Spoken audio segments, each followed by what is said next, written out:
Un patient millionnaire fait semblant d'être dans le coma, mais lorsqu'il entend les aveux de son infirmière, le silence était presque parfait dans la chambre 307 de la clinique privée Les Cèdres. Seul le bip régulier des machines rompait la quiétude de ce sanctuaire médical où tout n'était que luxe et discrétion. Allongé sur un lit au drap de coton égyptien, Victor Marchand, 52 ans, magnate de l'immobilier et figure incontournable du CAC 40, demeurait immobile, les yeux clos, le visage serein.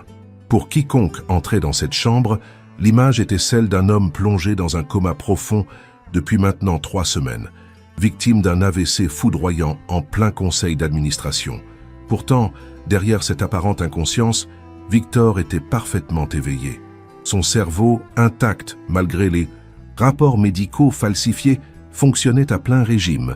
Victor n'avait jamais eu d'AVC. Ce coma n'était qu'une mise en scène, une stratégie élaborée avec la complicité de son médecin personnel, le docteur Lombard, seul à connaître la vérité. Car Victor avait besoin de disparaître temporairement du monde des affaires, de devenir invisible tout en restant présent.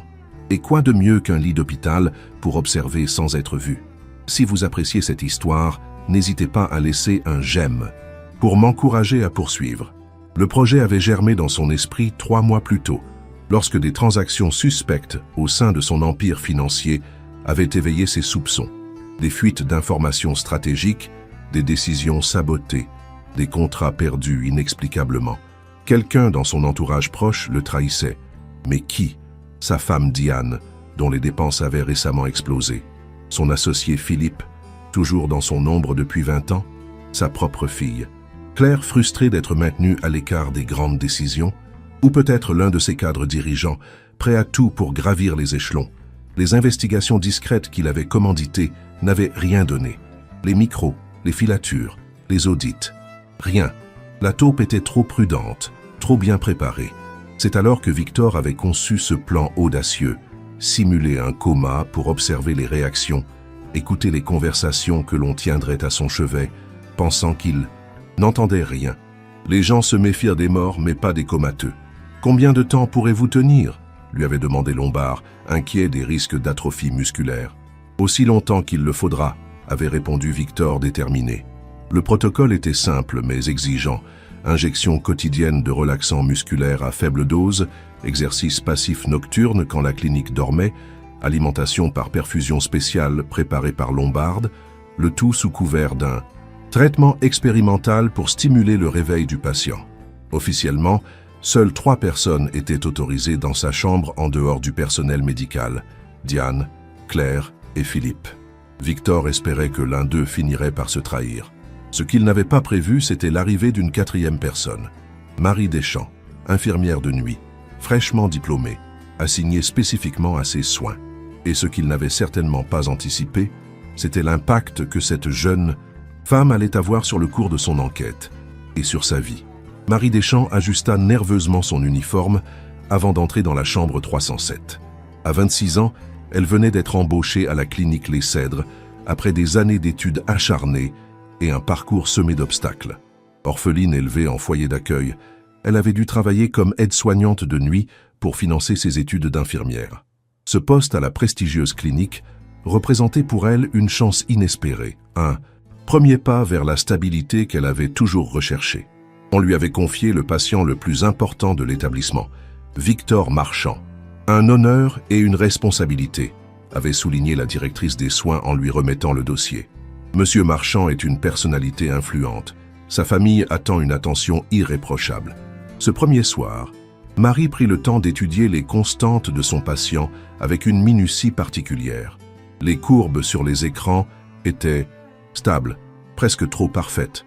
Elle vérifia chaque perfusion, chaque équipement, notant mentalement quelques anomalies mineures dans le protocole. Pourquoi ce patient comateux recevait-il ce cocktail spécifique de médicaments?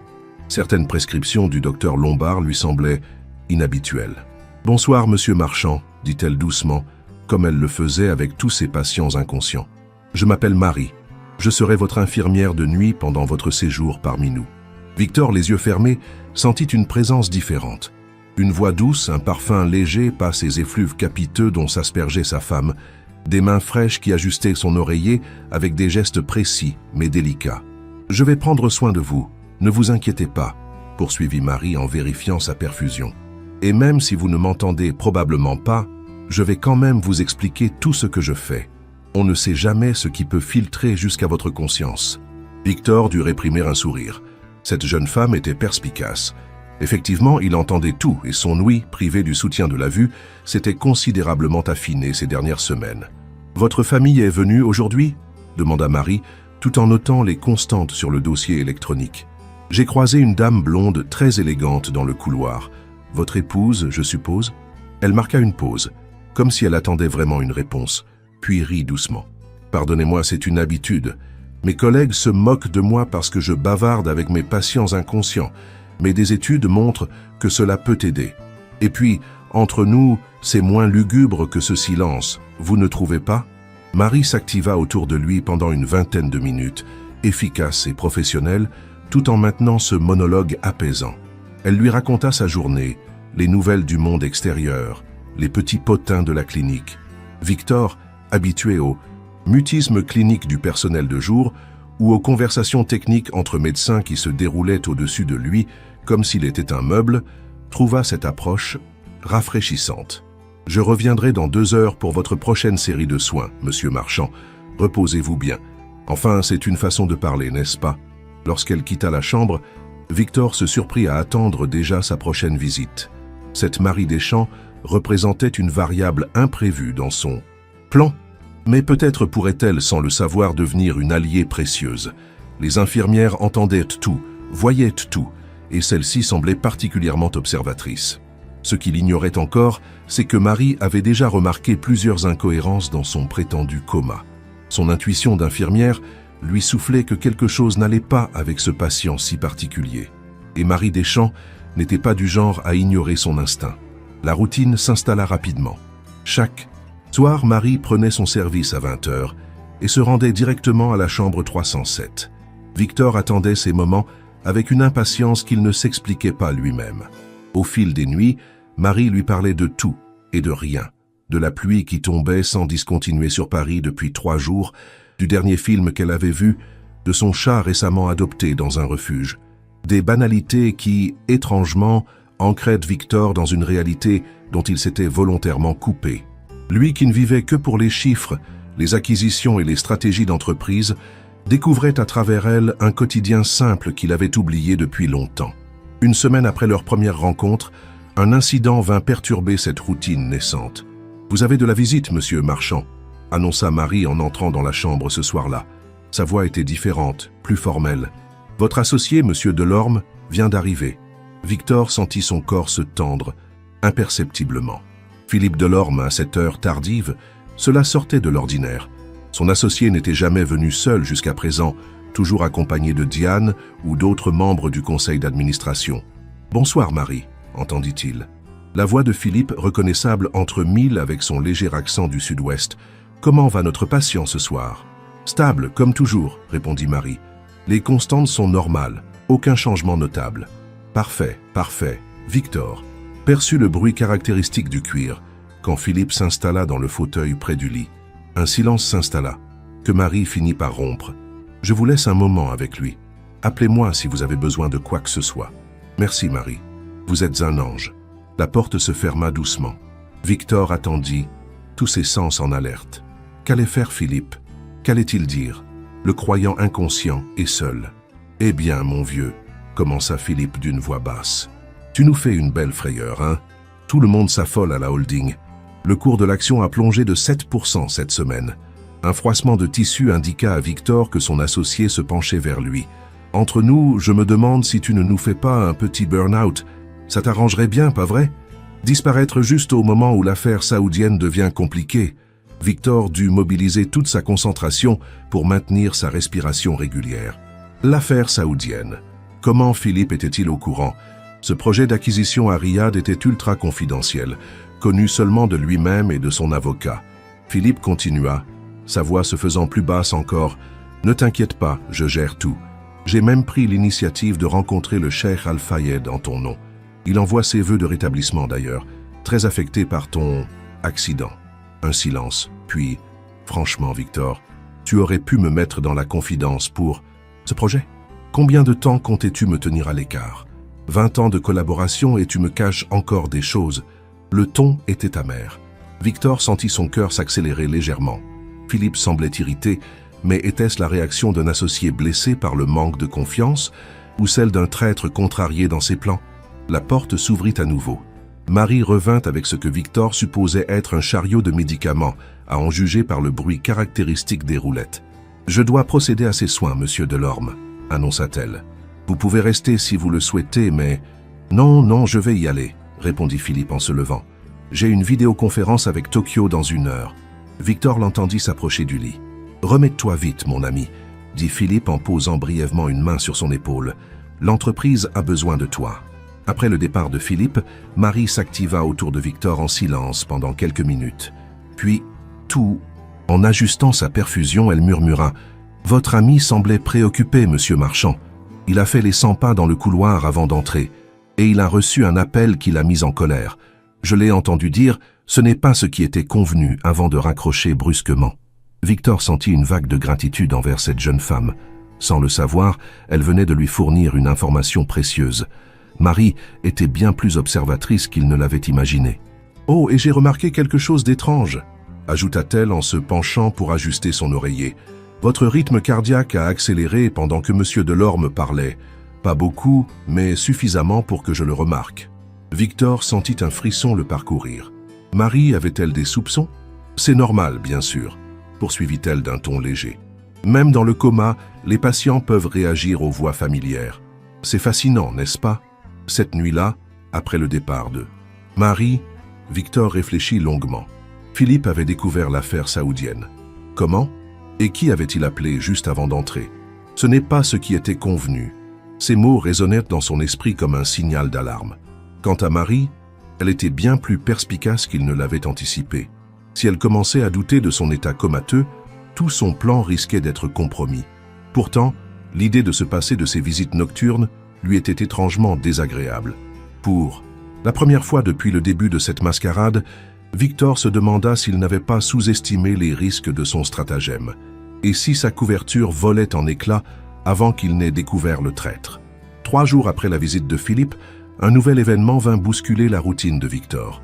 Il était près de minuit quand la porte de sa chambre s'ouvrit doucement. Victor s'attendait à voir Marie pour ses soins habituels, mais le parfum qui envahit la pièce était différent. Un mélange capiteux de jasmin et d'ambre qu'il connaissait trop bien. Diane, sa femme, ne venait jamais si tard d'habitude. Elle préférait les visites diurnes, quand elle pouvait être vue par le personnel, les médecins, parfois même quelques journalistes à qui elle offrait le spectacle de l'épouse dévouée au chevet de son mari. « C'est moi, chérie », murmura-t-elle en s'approchant du lit. « J'espère que tu te reposes bien dans ton petit paradis artificiel. » Le ton était doucereux, mais Victor perçut le sarcasme sous-jacent. Diane s'installa dans le fauteuil, le froissement de sa robe de soie accompagnant son mouvement. « Tu serais fier de moi, » poursuivit-elle. « J'ai présidé le conseil de surveillance aujourd'hui. Parfaitement calme, parfaitement professionnel. Même ce vieux renard de Beaumont a été impressionné. Vous nous étonnez tous, chère Diane, m'a-t-il dit. Si seulement il savait… » Elle rit doucement, un son qui glaça Victor. Philippe s'occupe du projet saoudien comme prévu. D'ailleurs, il est encore plus malléable que je ne le pensais. Un peu d'attention féminine et le voilà qui mange dans ma main. Les hommes sont si prévisibles. Victor dut mobiliser toute sa volonté pour maintenir son expression impassible. Diane et Philippe, depuis quand? Claire commence à poser des questions, par contre, continua Diane en soupirant. Ta fille a toujours été trop curieuse pour son bien. Elle a demandé à consulter tes dossiers médicaux. Heureusement que Lombard est bien payé pour sa discrétion. Un silence s'installa pendant lequel Victor entendit le bruit caractéristique d'un briquet. L'odeur de cigarette lui parvint quelques secondes plus tard. Diane fumait dans sa chambre d'hôpital, elle qui prétendait avoir arrêté depuis des années. « J'ai rencontré ton infirmière de nuit », reprit-elle après une longue exhalation. « Marie, c'est ça? Jolie petite, un peu trop consciencieuse à mon goût. Elle m'a posé des questions sur tes allergies, tes habitudes de sommeil avant l'accident, comme si cela avait une importance maintenant. » Victor sentit son estomac se nouer. Diane et Marie s'étaient rencontrés. Il n'aimait pas l'idée que ces deux mondes se croisent. « Elle m'a demandé si tu avais eu des problèmes cardiaques récemment, » poursuivit Diane. « Apparemment, tes électrocardiogrammes présentent des anomalies intéressantes, selon ses termes. J'ai prétexté l'ignorance, bien sûr, mais je me demande... Elle se tut et Victor l'imagina parfaitement. Tête légèrement inclinée, regard calculateur fixé sur lui. Je me demande si tu ne nous joues pas tous, Victor. Tu en serais capable, n'est-ce pas? Simuler un coma pour observer les réactions. Ce serait tellement... Toi. Le cœur de Victor manqua un battement. Comment pouvait-elle? Mais non, reprit-elle en riant doucement. Même toi, tu n'irais pas jusque-là. Et puis, Lombarde m'a montré les scanners cérébraux. L'AVC a bien eu lieu. Dommage. Pour toi, d'ailleurs. Elle se leva et Victor sentit son parfum l'envelopper, tandis qu'elle se penchait au-dessus de lui. « Repose en paix, mon amour », murmura-t-elle près de son oreille. « Dans un mois, selon le protocole du docteur Lombarde, nous saurons si tu as une chance de te réveiller. Sinon, eh bien, la vie continue, n'est-ce pas? La holding Marchand aura une nouvelle dirigeante, et je veillerai à honorer ton héritage.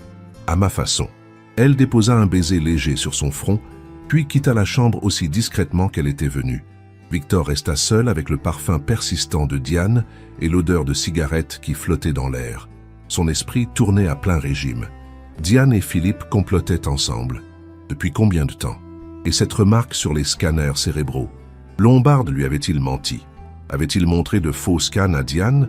Ou bien était-il à double jeu? Mais ce qui le préoccupait davantage, c'était Marie.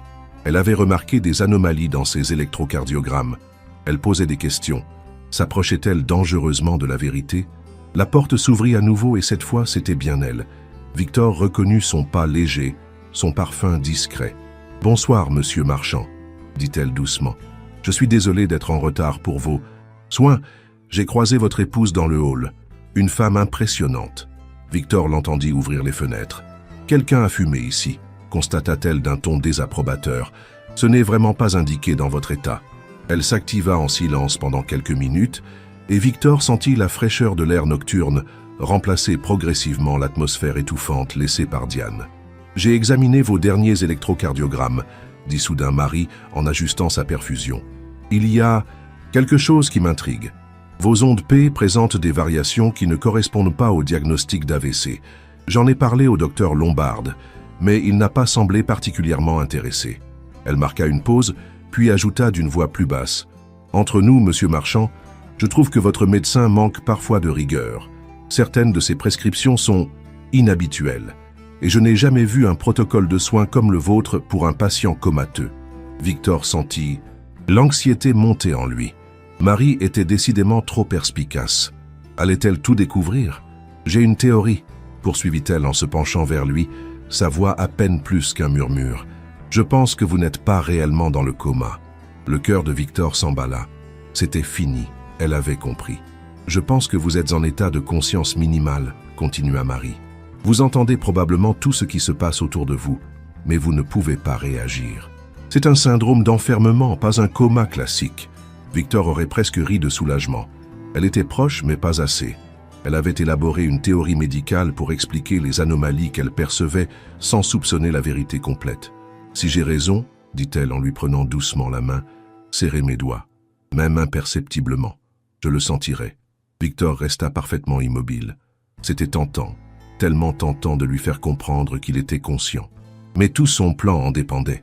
Il ne pouvait pas risquer que Marie découvre la vérité, même si une part de lui commençait à lui faire confiance. Après quelques instants d'attente, Marie soupira. « Peut-être me trompais-je, » murmura-t-elle. « Ou peut-être que vous n'êtes pas encore prêt à communiquer. Ce n'est pas grave, monsieur Marchand. Je continuerai à vous parler comme si vous m'entendiez, au cas où. » Elle lui lâcha la main et poursuivit ses soins en silence. Mais juste avant de quitter la chambre, elle s'arrêta et dit « Au fait, j'ai quelque chose à vous avouer. Quelque chose que je n'ai jamais dit à personne. Mais comme vous ne pouvez pas me juger, ni répéter mes paroles, » Victor tendit l'oreille, intrigué. « Je vous connaissais avant votre accident. Enfin, pas personnellement, bien sûr, mais j'ai grandi dans l'un des foyers pour enfants que votre fondation a sauvé de la fermeture il y a 10 ans.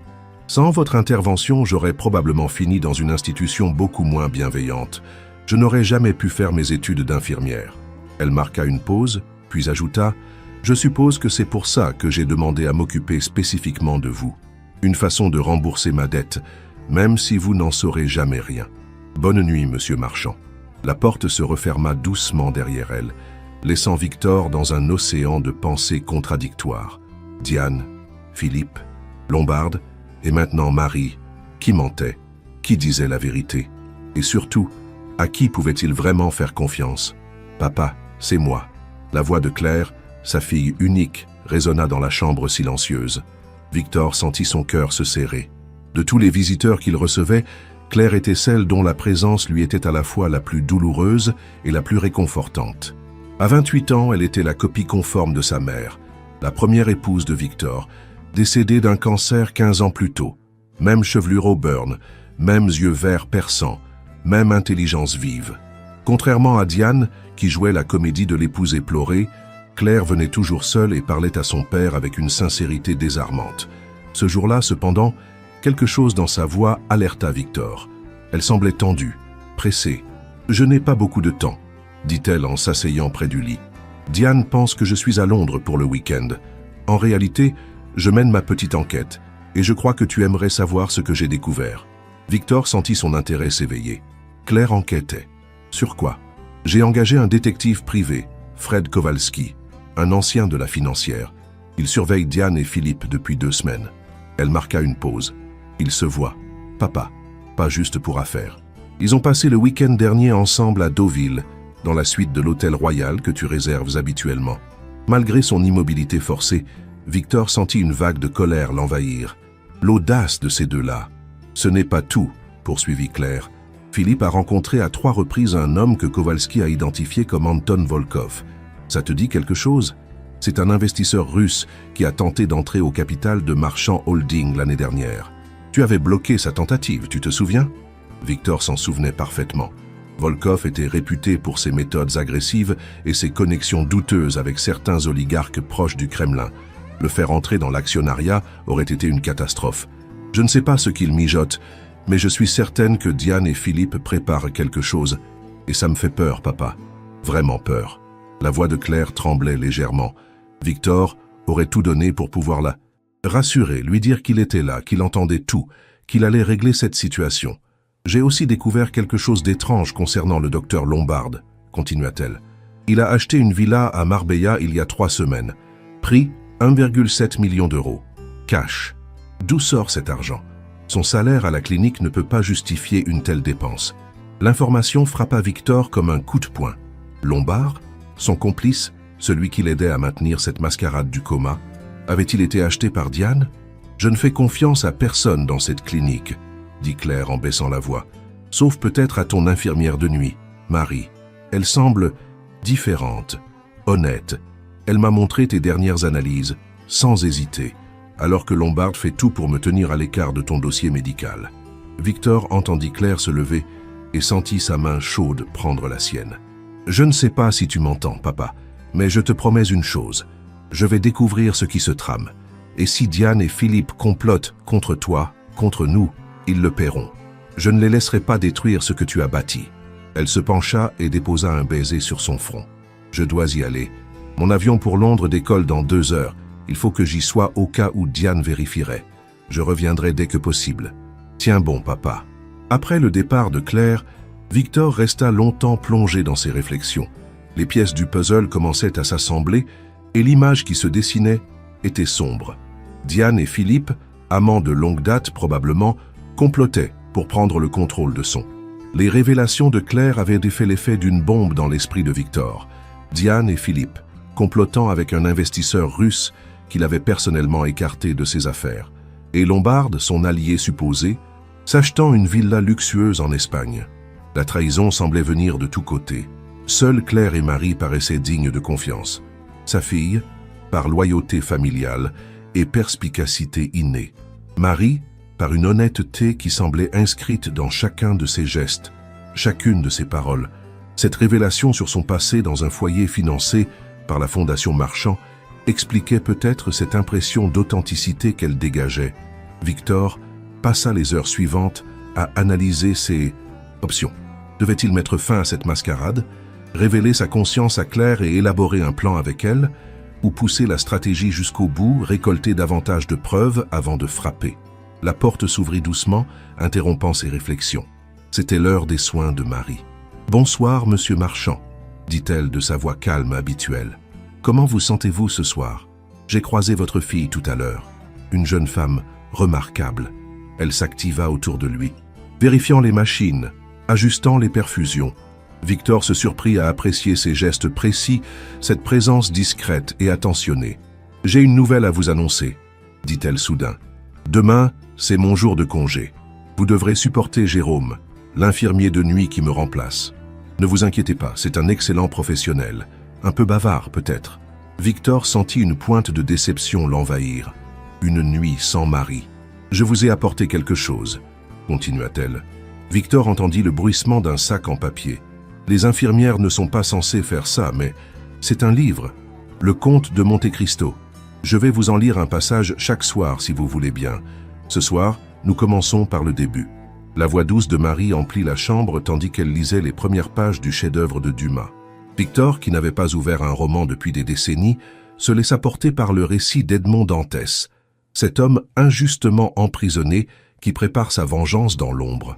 « Je trouve qu'il y a un parallèle intéressant entre vous et Dantès », commenta Marie après avoir refermé le livre. « Tous deux prisonniers d'une certaine façon, lui dans sa cellule du château d'If, vous dans ce corps qui refuse de vous obéir. » Si seulement elle savait à quel point la comparaison était pertinente, pensa Victor. Lui aussi préparait sa vengeance contre ceux qui l'avaient trahi. « Il se fait tard, » dit Marie en se levant. « Je reviendrai dans 2 heures pour vos médicaments.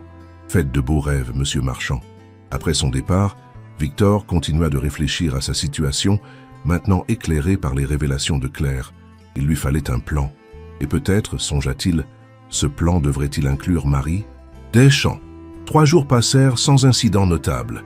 Victor, plus alerte que jamais, analysait chaque visite, chaque conversation, avec une attention redoublée.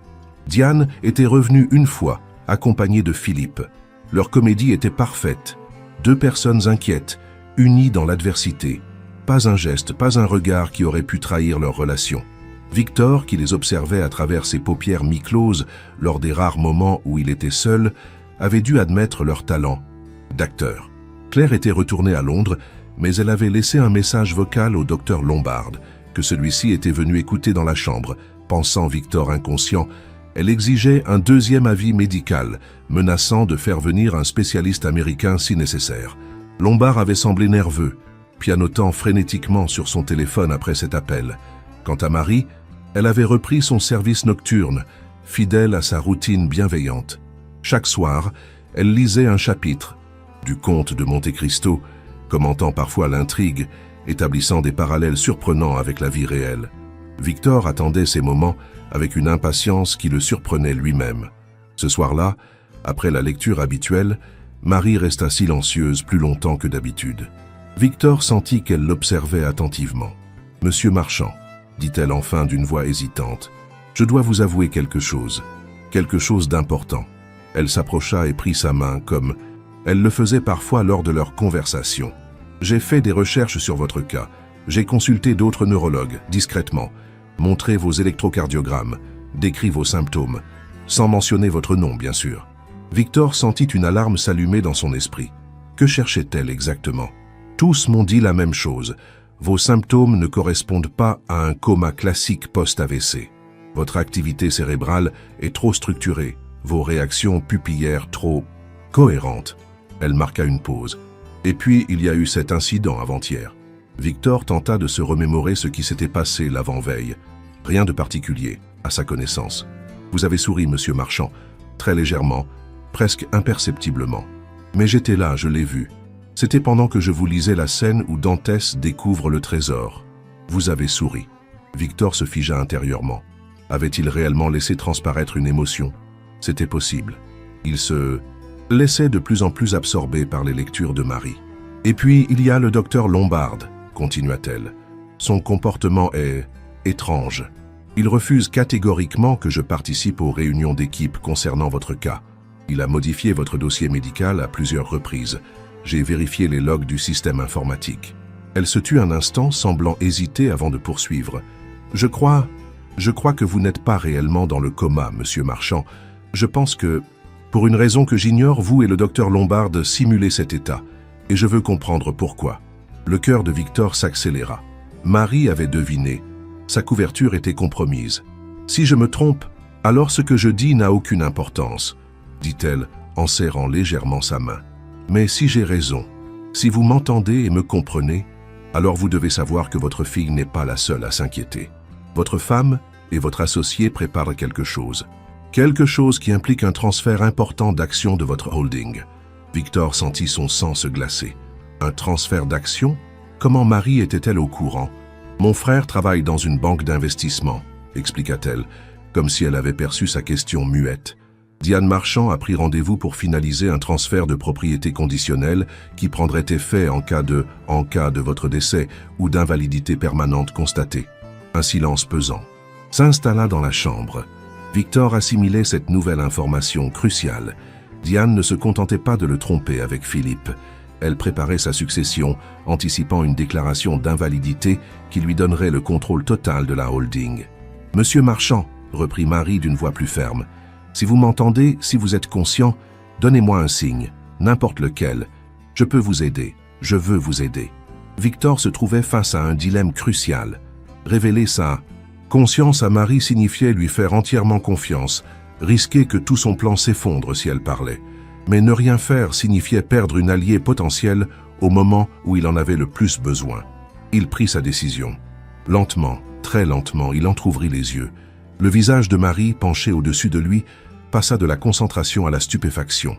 Leurs regards se croisèrent, et Victor vit dans ses yeux clairs un mélange de surprise, de triomphe et d'inquiétude. « J'en étais sûre, » murmura-t-elle, blême mais déterminée. « Depuis combien de temps ?» Victor referma les yeux, puis les rouvrit.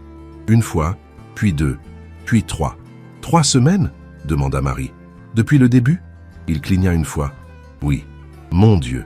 souffla-t-elle en s'asseyant lourdement sur le bord du lit. « Vous n'avez jamais été dans le coma. Vous simulez. Mais pourquoi ?» Victor ne pouvait évidemment pas répondre à cette question complexe par de simples clignements d'yeux. Marie sembla le comprendre. « C'est lié à votre femme et à Monsieur Delorme, n'est-ce pas? Vous les soupçonniez de quelque chose ?» Un clignement. « Oui. » « Et le docteur Lombard est votre complice ?»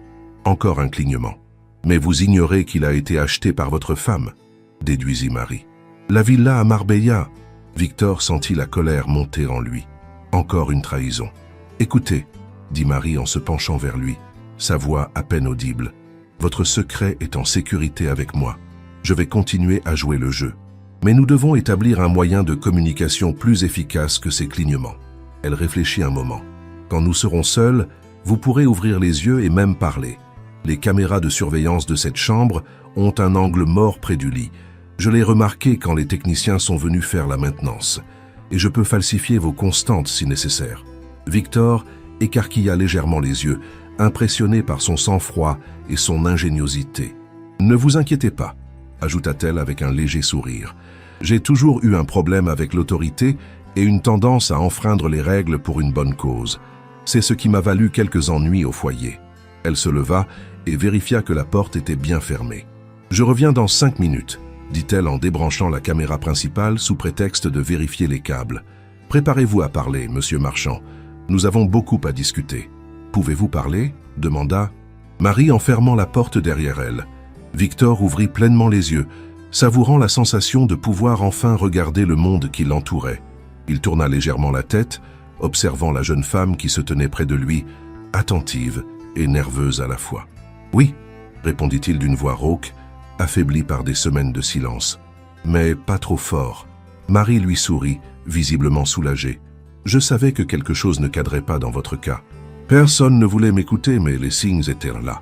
Vous êtes très observatrice, » articula Victor avec difficulté, « et courageuse. Merci de garder mon secret. »« Pourquoi faites-vous cela ?» demanda-t-elle en s'asseyant près de lui. « Pourquoi cette mascarade ?» Victor prit une profonde inspiration. Il n'avait pas parlé depuis si longtemps que chaque mot lui demandait un effort considérable. « Trahison au sein de mon entreprise. Information stratégique divulguée. Je devais découvrir qui. Et vous pensiez que votre femme et Monsieur Delorme étaient impliqués? Je n'étais pas sûr. Maintenant, je sais. » Il avala péniblement sa salive. « Il complote avec un investisseur russe. Veulent prendre le contrôle de ma holding. » Marie lui tendit un verre d'eau avec une paille.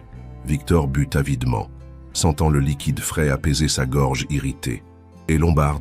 demanda-t-elle. « Il était votre complice au début, mais maintenant, il m'a trahi », confirma Victor, sa voix déjà plus claire après avoir bu. « Je le payais pour maintenir cette mise en scène, mais il semble que Diane lui ait fait une meilleure offre. »« La villa à Marbella » murmura Marie. « Exactement. Claire a découvert qu'il l'avait achetée récemment. »« Cash !»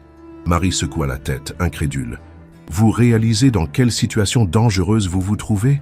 Si votre femme et Lombard sont de connivence, il pourrait... » Elle ne termina pas sa phrase, mais Victor comprit parfaitement ce qu'elle suggérait. Un accident médical pouvait si facilement survenir, une erreur de médication, une défaillance des équipements de surveillance. « J'ai besoin de votre aide, Marie, » dit-il en la regardant droit dans les yeux. « Je ne peux faire confiance à personne d'autre dans cette clinique. Qu'attendez-vous de moi exactement ? Des informations, des yeux et des oreilles, quand je ne peux pas voir ni entendre, et peut-être un moyen de communiquer avec ma fille Claire. Elle est la seule avec vous, en qui je puisse avoir confiance. » Marie réfléchit un moment. « Je peux faire ça, » dit-elle finalement. « Mais il faut établir un protocole clair, des moments précis où vous pouvez sortir de votre coma sans risque d'être découvert. » Ils passèrent les minutes suivantes à élaborer un plan. Marie connaissait parfaitement les routines de la clinique, les changements d'équipe, les rondes de nuit, les moments où la surveillance se relâchait. Entre 1h et 3h du matin, la clinique était au ralenti. C'est durant cette fenêtre qu'ils pourraient parler librement, que Victor pourrait faire ses exercices pour éviter l'atrophie musculaire et qu'ils échangeraient les informations recueillies. « Pour communiquer avec Claire, » proposa Marie, « je pourrais servir d'intermédiaire. Elle me fait déjà confiance d'après ce que vous m'avez dit. »« Oui, mais soyez prudente, » avertit Victor. « Si Diane soupçonne quoi que ce soit, ne vous inquiétez. »« Pas pour moi, » sourit Marie. « J'ai grandi dans un environnement où il fallait savoir se rendre invisible tout en observant tout. C'est une compétence utile, croyez-moi. » Victor la considéra avec un mélange de gratitude et d'admiration. Cette jeune femme qu'il connaissait à peine prenait des risques considérables pour l'aider, sans rien demander en retour. « Pourquoi faites-vous cela, Marie ?» demanda-t-il doucement. « Pourquoi m'aider ? Vous pourriez simplement ignorer ce que vous avez découvert. Continuez votre travail. » Elle détourna légèrement le regard, semblant chercher ses mots. « Je vous l'ai dit, votre fondation a sauvé le foyer où j'ai grandi. Sans cela, je n'aurais jamais pu devenir infirmière. » Elle hésita, puis ajouta « Mais ce n'est pas seulement par reconnaissance. C'est aussi parce que je déteste l'injustice. Et ce que votre femme et son amant complotent, c'est profondément injuste. » Victor hocha la tête, comprenant qu'il y avait probablement plus dans l'histoire, personnelle de Marie qu'elle ne voulait bien l'admettre. Mais ce n'était ni le lieu ni le moment pour creuser davantage. « Une dernière chose, » dit-il, alors que Marie s'apprêtait à repartir. « Ma fondation, celle qui a sauvé votre foyer. Quel était son nom ?»« La Fondation Aurore, » répondit-elle. « Pourquoi ?»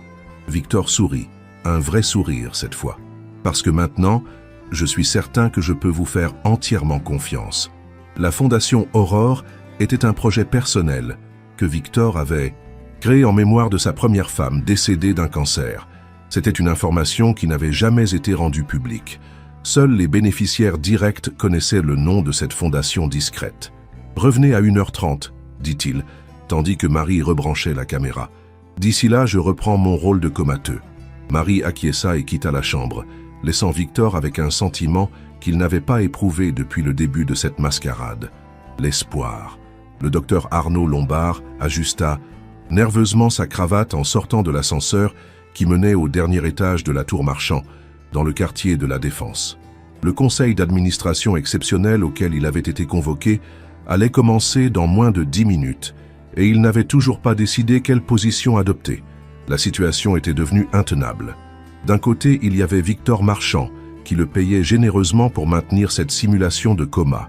De l'autre, Diane Marchand et Philippe Delorme, qui lui avaient offert une somme astronomique et la villa de ses rêves à Marbella en échange d'un service simple, déclarer Victor en état d'invalidité permanente lors de la prochaine évaluation médicale.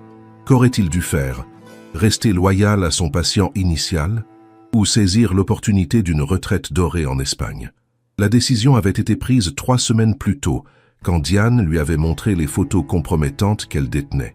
Des clichés de lui-même et d'une patiente dans une Position qui, sans être explicitement interdite par le code de déontologie médicale, suffirait à ruiner sa réputation et sa carrière.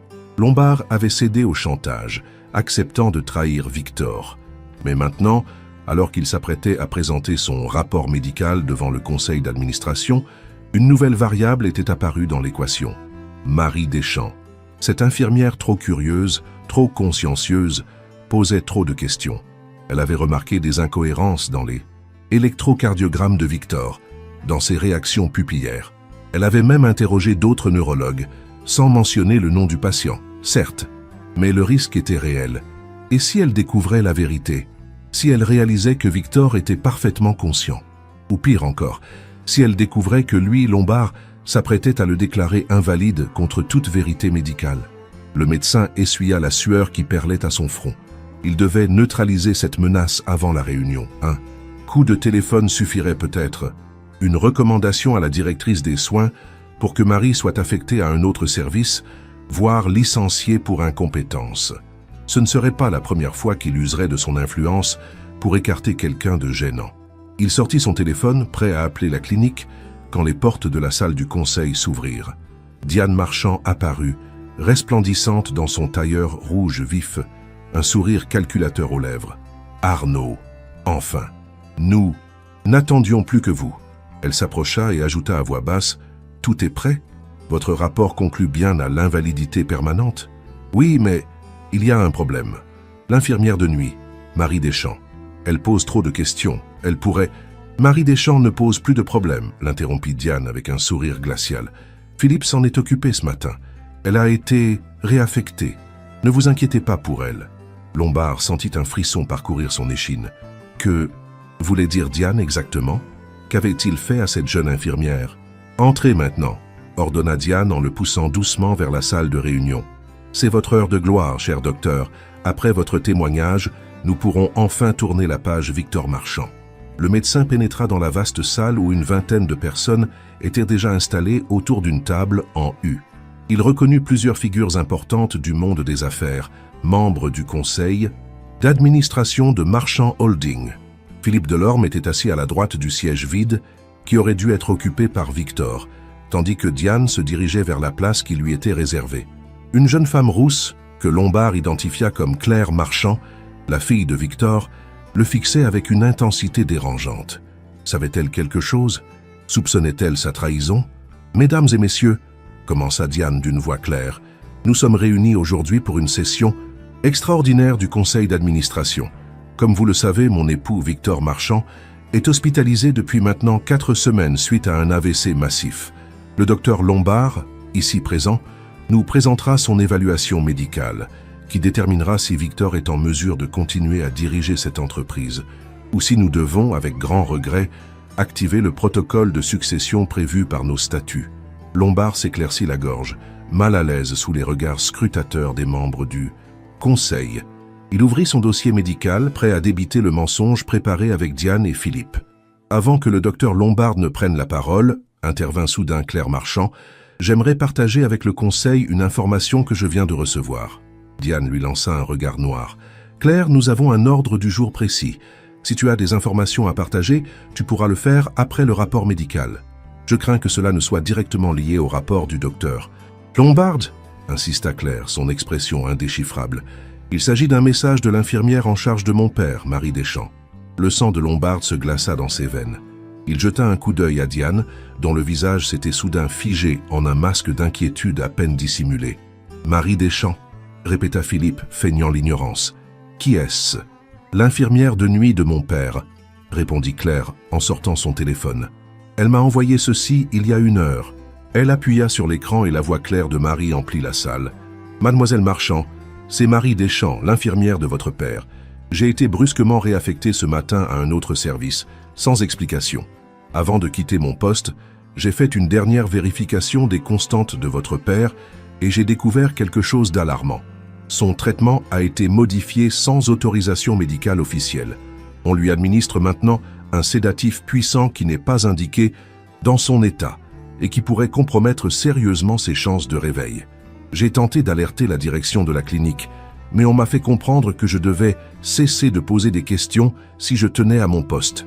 Je crains que quelqu'un ne cherche délibérément à maintenir votre père dans un état végétatif artificiel. » Un silence de plomb tomba sur l'assemblée.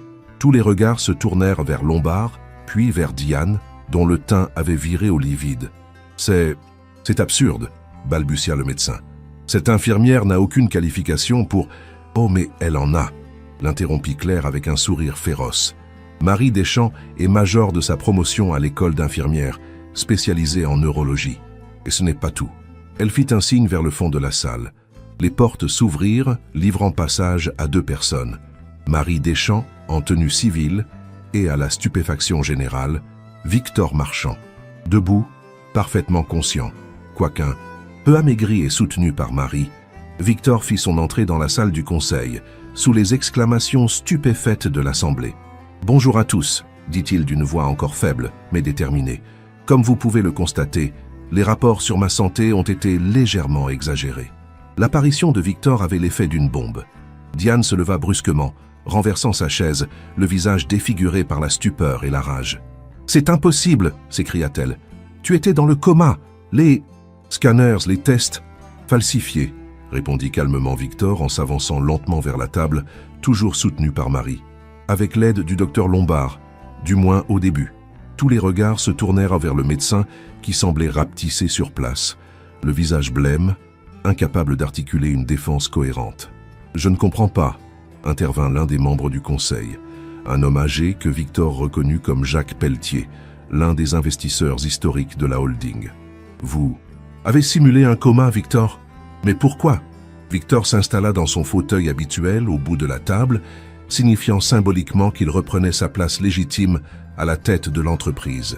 Marie resta discrètement derrière lui, attentive à son état. « Pour démasquer une trahison », répondit-il en fixant tour à tour Diane et Philippe. « Depuis plusieurs mois, des informations confidentielles sur nos projets stratégiques fuitaient vers nos concurrents. Des négociations échouaient, mystérieusement. J'ai voulu découvrir qui, dans mon entourage proche, me trahissait. » Il marqua une pause, ménageant son effet. « Ce que j'ai découvert dépasse largement mes soupçons initiaux.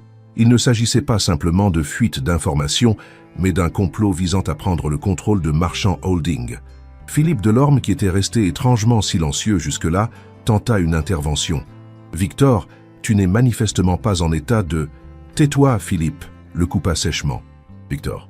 Ou devrais-je plutôt dire, explique au conseil pourquoi tu as rencontré Anton Volkov à 3 reprises ces dernières semaines, le même Volkov que nous avions écarté de notre actionnariat l'année dernière pour ses méthodes douteuses. » Le visage de Philippe se décomposa. « Comment sais-tu ?»« J'ai mes sources, » répondit Victor en échangeant un bref regard avec Claire. « Tout comme je sais pour la villa de Marbella du docteur Lombard, payée cash 1,7 million d'euros.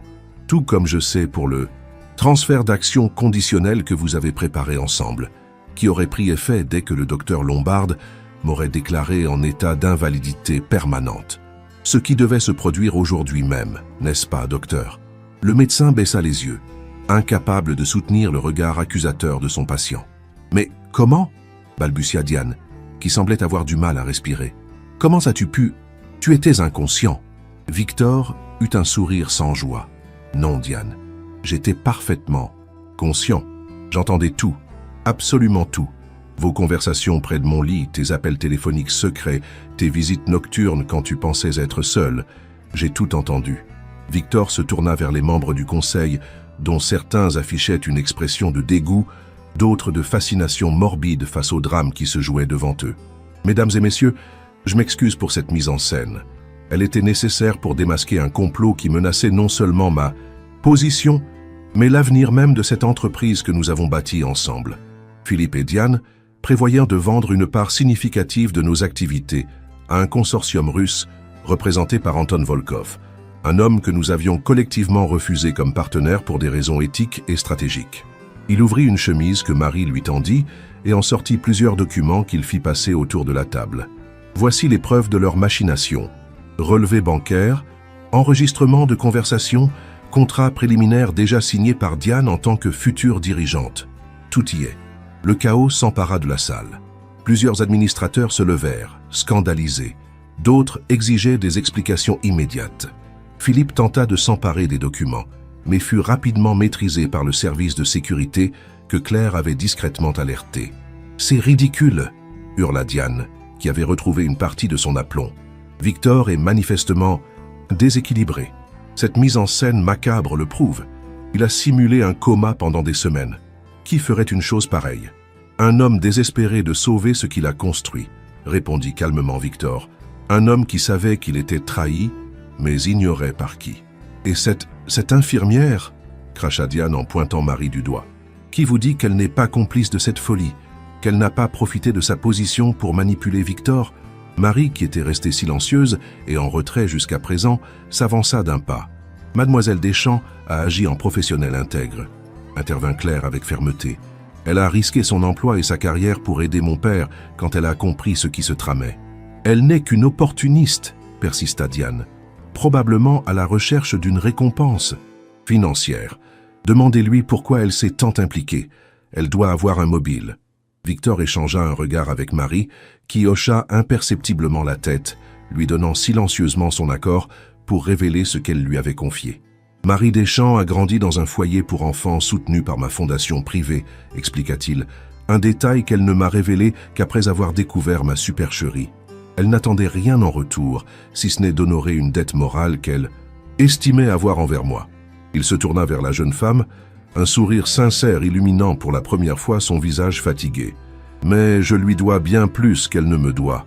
Sans son aide, sans sa perspicacité et son courage, je ne serais probablement pas ici aujourd'hui pour vous parler. Le docteur Lombard, qui n'avait pas dit un mot depuis l'entrée fracassante de Victor, semblait au bord de l'effondrement nerveux. « Je peux tout expliquer », murmura-t-il, le regard hagard. Diane m'a fait chanter, elle avait des photos compromettantes. Je n'avais pas le choix. On a toujours le choix, Arnaud, répondit sèchement Victor. Vous aviez choisi de m'aider au début, puis vous avez choisi de me trahir pour une villa au soleil. Maintenant, vous allez devoir assumer les conséquences de ces choix devant le Conseil de l'Ordre des médecins. Jacques Pelletier, le doyen du conseil d'administration, se leva alors et prit la parole d'une voix grave. « Je crois que nous en avons suffisamment entendu. Je propose que nous suspendions immédiatement Diane Marchand et Philippe Delorme de toutes leurs fonctions au sein de cette entreprise, en attendant une enquête approfondie et d'éventuelles poursuites judiciaires. » La proposition fut accueillie par un concert d'approbation. Diane, comprenant que tout était perdu, lança un dernier regard venimeux à Victor avant de ramasser son sac et de se diriger vers la sortie, escorté par 2 agents de sécurité. « Tu le regretteras, Victor, siffla-t-elle en passant près de lui. « Tu n'imagines pas à quel point tu le regretteras. » Philippe, quant à lui, semblait avoir perdu toute combativité. Effondré sur sa chaise, le visage blême, il ne réagit même pas quand on lui demanda de quitter la salle. Une fois les traîtres écartés, Victor s'adressa à nouveau au conseil. « Mesdames et messieurs, je vous prie d'excuser encore une fois les méthodes peu orthodoxes que j'ai dû employer. Je suis conscient que cette affaire risque d'affecter temporairement notre image et peut-être même notre cotation boursière.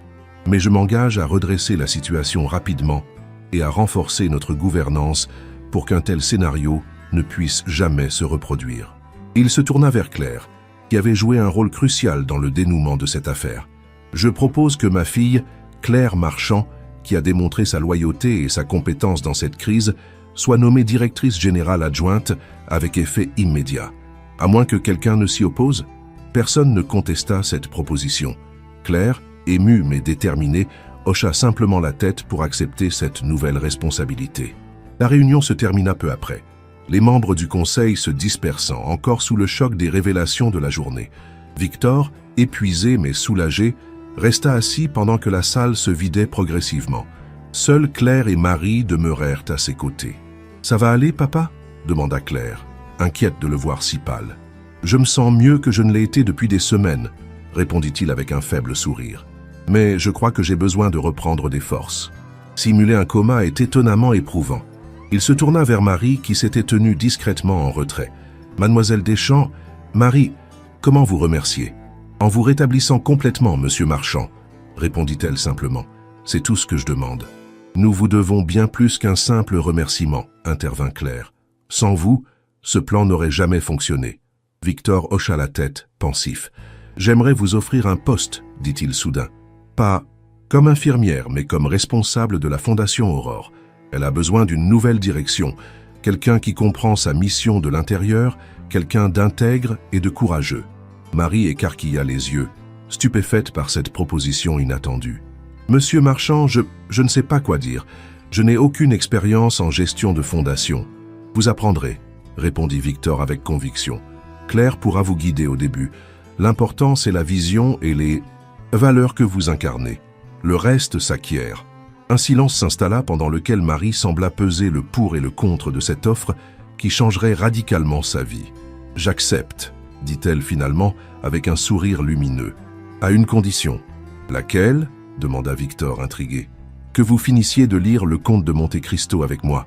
Nous nous sommes arrêtés juste au moment où ça devenait intéressant. » Victor éclata de rire, un rire franc et libérateur qu'il n'avait pas connu depuis trop longtemps. « C'est promis, » répondit-il en lui tendant la main. « Après tout, Edmond Dantès et moi avons beaucoup en commun. Nous avons tous deux feint la mort pour mieux préparer notre retour et démasquer nos traîtres. » Claire observait cet échange avec un sourire énigmatique, pressentant peut-être que la relation entre son père et cette remarquable jeune femme pourrait évoluer vers quelque chose de plus profond qu'une simple alliance circonstancielle ou qu'un rapport employeur-employé. L'avenir le dirait. Pour l'heure, une page se tournait dans l'histoire de la famille Marchand et de son empire. Une page assombrie par la trahison, mais aussi illuminée par le courage et la loyauté inattendue venus d'où on les attendait le moins. Le soleil de juin inondait la terrasse du château des Cèdres, propriété historique de la famille Marchand dans la vallée de la Loire. Victor, confortablement installé dans un fauteuil en osier, contemplait les jardins à la française qui s'étendaient jusqu'à l'horizon. Sa convalescence avait été plus longue que prévu, le corps ne sort pas indemne de plusieurs semaines d'immobilité, même simulée, mais il avait retrouvé l'essentiel de ses forces. À ses côtés, Marie feuilletait un épais dossier, prenant occasionnellement des notes dans la marge. En 6 mois, elle s'était imposée comme une directrice remarquablement efficace pour la Fondation Aurore. Sous son impulsion, 3 nouveaux foyers avaient ouvert leurs portes et un programme de bourse pour les jeunes issus de milieux défavorisés avait été lancé avec un succès retentissant. « Les chiffres sont excellents », commenta-t-elle en refermant le dossier. « Le gala de charité a rapporté presque 2 fois plus que l'année dernière. » « Je n'en suis pas surpris, » répondit Victor avec un sourire. « Votre discours était inspirant. » Marie rougit légèrement à ce compliment. Elle qui avait toujours fui les projecteurs avait dû apprendre à s'exprimer en public, à convaincre des donateurs, à défendre ses projets devant des conseils d'administration. Un apprentissage difficile, mais qu'elle avait relevé avec la même détermination tranquille qui l'avait caractérisée durant l'affaire du coma. « Des nouvelles de Diane ?» demanda-t-elle, changeant délibérément de sujet. Victor soupira. « Son procès commence le mois prochain. D'après les avocats, elle risque 5 à 7 ans pour fraude, tentative d'extorsion et complicité de tentative d'empoisonnement. » L'empoisonnement. Un aspect sordide de l'affaire qui n'avait été découvert que plus tard. Diane avait effectivement ordonné à Lombarde de modifier la médication de Victor, y introduisant graduellement des substances qui auraient la provoqué une défaillance cardiaque naturelle, si Marie n'avait pas détecté l'anomalie à temps. Et Philippe, il a accepté un accord avec le procureur. En échange de son témoignage contre Diane et Volkov, il s'en tire avec de la prison avec sursis et une interdiction à vie de gérer une entreprise. Marie hocha la tête, pensive. Et Lombard? Radié de l'ordre des médecins. Il s'est exilé au Portugal, apparemment. Sa villa de Marbella a été saisie, bien sûr. Un silence confortable s'installa entre eux, uniquement troublé par le chant des oiseaux et le bruissement du vent dans les arbres centenaires. Victor observait Marie à la dérobée, admirant la transformation qui s'était opérée en elle. Toujours aussi simple et directe, elle avait néanmoins gagné en assurance, en élégance naturelle. Sa présence dans sa vie, d'abord professionnelle, était devenue essentielle. « J'ai reçu une proposition intéressante hier, » dit-elle soudain. L'hôpital universitaire de Genève m'offre un poste de direction pour leur département d'action sociale. Victor sentit son cœur se serrer. Genève? C'est une belle opportunité, articula-t-il avec difficulté. Très belle, confirma Marie. Salaire conséquent, équipe prestigieuse, moyens importants. Tu envisages de l'accepter? Demanda-t-il, tentant de masquer son inquiétude. Marie le regarda longuement, semblant peser ses mots. Ça dépend, dit-elle finalement. De quoi? De vous. De nous. Elle prit une profonde inspiration. Victor, nous n'avons jamais vraiment parlé de ce qui se passe entre nous. Il se raidit légèrement. Effectivement, il avait soigneusement évité ce sujet. Maintenant, une relation professionnelle irréprochable, malgré l'évidente alchimie qui existait entre eux. Marie, tu as 27 ans, dit-il doucement. J'en ai 52. Je suis en plein divorce, à la tête d'une multinationale avec un passé compliqué. Et alors, l'interrompit-elle, depuis quand ces considérations vous arrêtent? Vous avez simulé un coma pendant des semaines pour piéger vos ennemis. Vous avez risqué votre empire, votre santé, peut-être même votre vie. Et là, vous voulez me faire croire que quelques années de différence d'âge et un divorce en cours vous font peur? Victor ne put s'empêcher de sourire face à cette sortie. Marie avait raison, comme souvent. Ce n'est pas de la peur, précisa-t-il, c'est du respect. Pour ton avenir, ta carrière, ta réputation. Avec tout le respect que je vous dois, monsieur Marchand, répondit-elle avec une lueur malicieuse dans le regard. Je suis parfaitement capable de décider ce qui est bon pour moi. Et je pense que... Elle fut interrompue par l'arrivée de Claire, qui traversait la terrasse d'un pas rapide, un tablet à la main. « Papa, Marie, vous devez voir ça !» Elle leur tendit l'appareil sur lequel s'affichait la une du Financial Times. Marchand Holding finalise le rachat de Volkov Industries, un retournement spectaculaire dans l'affaire du magnate du coma. Victor sourit largement en parcourant l'article. L'opération sur laquelle il travaillait secrètement depuis des mois venait d'aboutir. Il avait réussi à racheter l'entreprise de celui-là même qui avait tenté de s'emparer de la sienne. Une vengeance à la fois élégante et lucrative, digne du comte de Monte Cristo qu'il avait fini par lire entièrement avec Marie. Magnifique coup, commenta Claire avec admiration. Les actions vont s'envoler demain. Ce n'est pas juste une revanche, précisa Victor. Volkov Industries possède des brevets qui complètent parfaitement notre division technologique. C'est stratégiquement judicieux et moralement satisfaisant, ajouta Marie avec un clin d'œil. Claire les observa tour à tour, percevant la tension particulière qui régnait entre eux. « Je vous dérange peut-être » demanda-t-elle avec un sourire entendu. « Oui » répondit franchement Marie. « Non » dit Victor au même moment. Ils échangèrent un regard, puis éclatèrent de rire simultanément. « Je vois » murmura Claire amusée. « Je vous laisse à votre discussion stratégique. Le dîner est à 20h. N'oubliez pas que les Pelletier se joignent à nous. » Elle s'éclipsa aussi discrètement qu'elle était venue, laissant Victor et Marie face à leur conversation inachevée. « Donc, reprit Marie après un moment, je disais que je peux décider ce qui est bon pour moi. Et ce que je veux, c'est rester. Pas seulement pour la fondation, pas seulement pour le travail. » Victor se leva et s'approcha d'elle, prenant doucement ses mains dans les siennes. « Marie, dit-il d'une voix où perçait une émotion rare chez cet homme habituellement si maître de lui, depuis que tu es entré dans ma chambre d'hôpital cette première nuit, ma vie a changé. Tu m'as vu à mon plus vulnérable et pourtant tu n'as jamais profité de cette vulnérabilité. Tu m'as aidé sans rien attendre en retour. Tu as risqué ta carrière, peut-être même ta sécurité. » Il marqua une pause, cherchant ses mots. « Ce que j'essaie de dire, c'est que je ne veux pas que tu restes par reconnaissance ou par loyauté. Je veux que tu restes parce que nous avons une histoire à écrire ensemble, » compléta-t-elle avec un sourire lumineux. « Une histoire qui ne fait que commencer. » Victor acquiesça, sentant un poids immense s'envoler de ses épaules. Sans plus d'hésitation, il se pencha vers elle et l'embrassa doucement, scellant cette promesse d'avenir. Dans le ciel au-dessus du château, un vol d'oiseaux migrateurs formait une figure parfaite, symbole de renouveau et d'espoir. Pour Victor Marchand, l'homme qui avait tout risqué en simulant la mort pour mieux renaître, une nouvelle vie commençait. Une vie où la confiance n'était plus un luxe mais une nécessité, où l'amour n'était plus une faiblesse mais une force. Et tout cela parce qu'une nuit, dans une chambre d'hôpital silencieuse, une jeune infirmière avait osé parler à un patient qu'elle croyait inconscient, ignorant qu'il entendait chacun de ses mots et que ces mots, petit à petit, le ramenaient vers la lumière. Si vous avez apprécié cette histoire, n'hésitez pas à laisser un j'aime et à partager vos impressions. Merci de m'avoir accompagné dans cette aventure.